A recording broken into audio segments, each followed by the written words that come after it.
what's going on, everybody? How you doing today?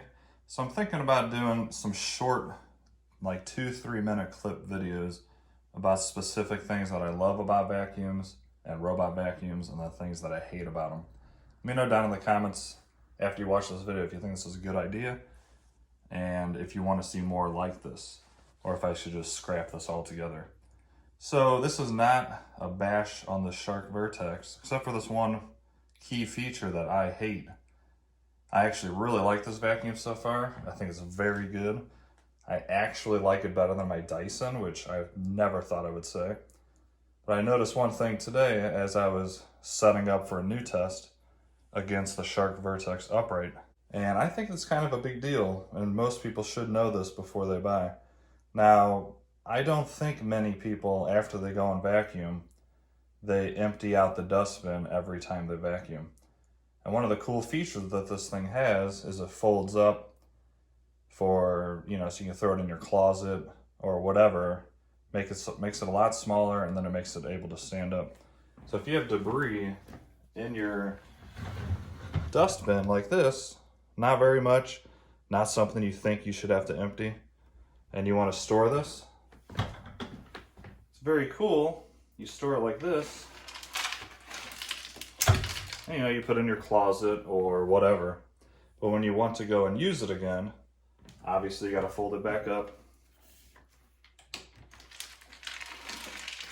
And a whole bunch of the debris that's in your tank goes back through the inlet all the way down. And watch this.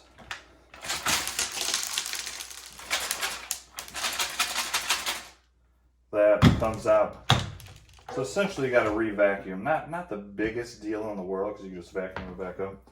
But who wants to empty your dustbin every single time you use it, as well as have to re-clean up because you folded it? That's a huge miss on Shark's part. All they really had to do is throw in a flap that kind of closes whenever you fold it, and that would stop debris from coming back down that chute.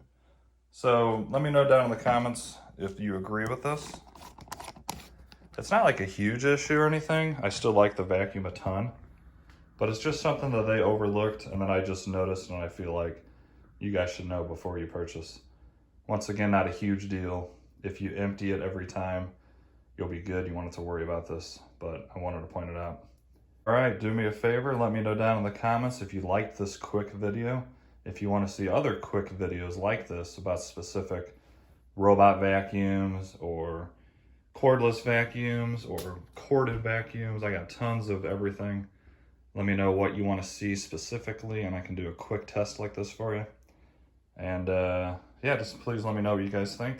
And if you haven't already, please like and subscribe. I got tons of vacuum videos, a lot more coming, and have an awesome day. See ya.